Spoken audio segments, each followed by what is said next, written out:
Hey everybody, happy Tuesday. I'm flying solo tonight. Alan just texted a picture of him in the pool down in Florida. To say that I'm jealous is an understatement. Um, so is the life. I wish I had it. I'm gonna make this quick because um, I think Alan and I are gonna meet Thursday, talk more about Daniel Gomez's Millionaire Mind Boot Camp, um, about perspective, about how you look at things, um, about how you find opportunities rather than struggles. So what I wanted to do is to share my Friday trade. Uh, if you recall, Friday was the day after Thanksgiving. Market closed at 1 Eastern or noon Central. I posted, I thought I had more time. Um, the margin department or the margin risk department at Thinkorswim, actually it's TDA or TD Ameritrade, and maybe other brokerages are getting more and more aggressive as far as not letting you keep open positions, open in the money positions or close to in the money positions. Um, they run a script that will go out there and look for these situations and margin call or basically close your position without notice. Now, in the past, when I've run into the situation or been close to the situation, I've called the trade desk and place what they call a DNE or a do not execute on the option. I don't know if most of you know this, but and I think most brokerages are fiduciaries. And what that means is that they need to act in your best interest. It's a law that they need to act in your best financial interest. And if you have a call that is in the money, your best interest is to exercise that call. However, if you don't have the capital in your account or your portfolio to cover that position, that puts your brokerage at a financial disability or a financial liability. Because what they need to do is to cover that cost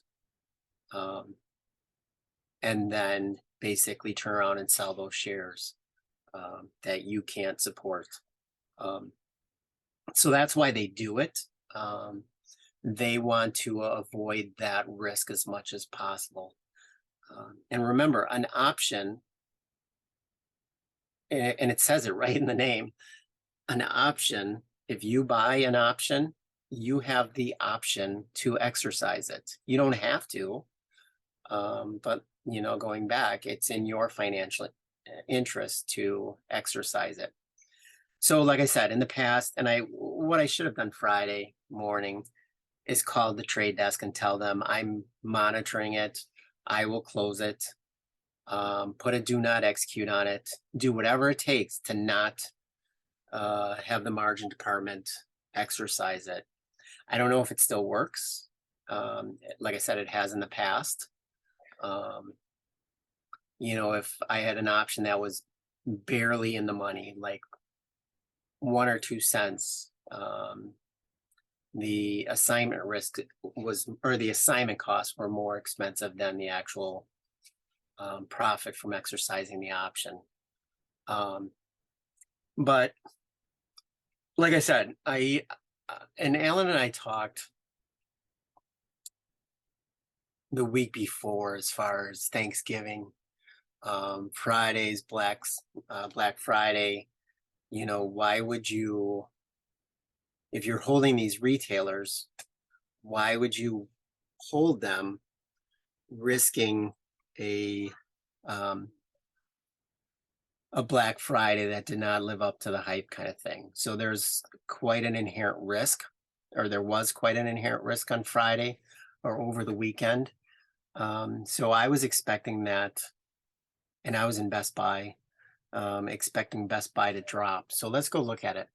So here's Best Buy, and actually it's been on quite a run, I believe. So here was earnings, gapped up on earnings. Um, Here's today, which I was in it in the morning. I didn't hold it long enough to profit. I think this kind of scared me, and we saw this with a lot of the stocks, this drop. But if you look, they recovered. Some recovered better than others. Um, but Best Buy has been on a tear, and like I said on Wednesday, we were 82.44, and the 10 SMA was down at 74. So I kind of was expecting this sort of pullback, or not even a pullback, basically a rest before it continues on. We've had this incredible U shape. So let's see if we can go look at Friday. And 5 minute, 3 days. So Friday was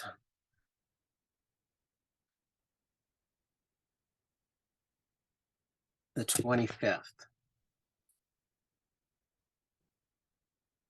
So this is Friday.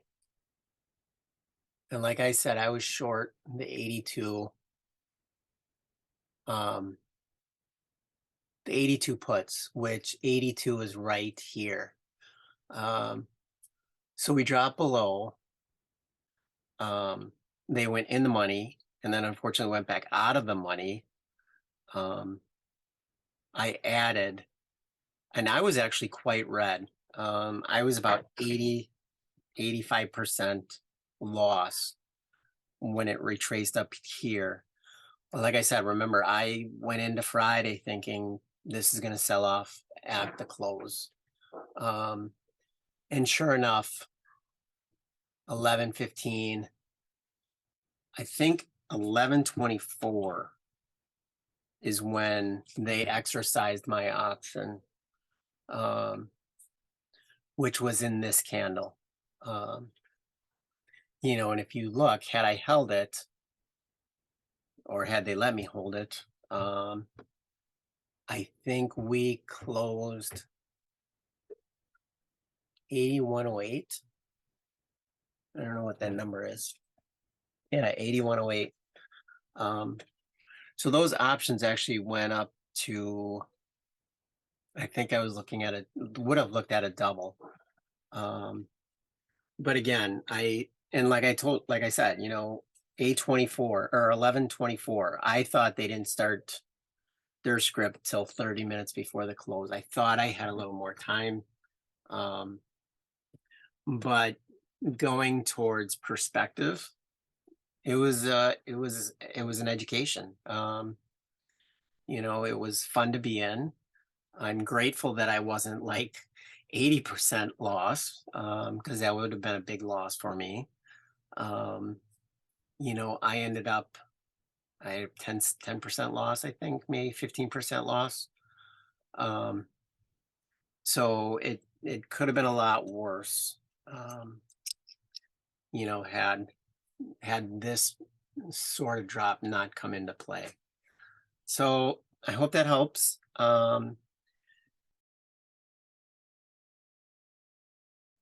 You guys should know what I watch.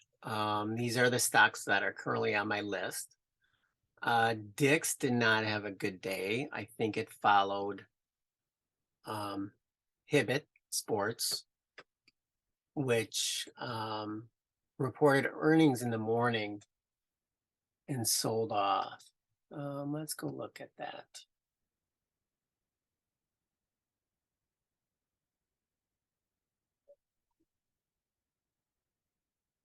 So Dick's was down, actually down quite a bit, and recovered.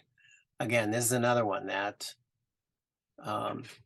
blew earnings and then is continuing to rise, and basically is kind of consolidating. Um, I'm not sure as far as seasonality goes. Now until Christmas. The ones that I'm watching are Best Buy, Macy's, Dick's kind of. But those would be my horses as far as Christmas goes. Um, I think they do well into Christmas. And maybe that's just because I love shopping at Best Buy. But hopefully this helps. Like I said, you guys know what I watch. I watch every morning with the 5 Minute app. I'm still working on getting multiple watch lists and being able to add either Alan and my watch lists for the day. So have a good night. Can't wait to talk to Alan on Thursday. He's still down in Florida enjoying the sun. So wish I was there. You guys have a great night. Like and subscribe this channel and reach out if you need me. So talk to you later.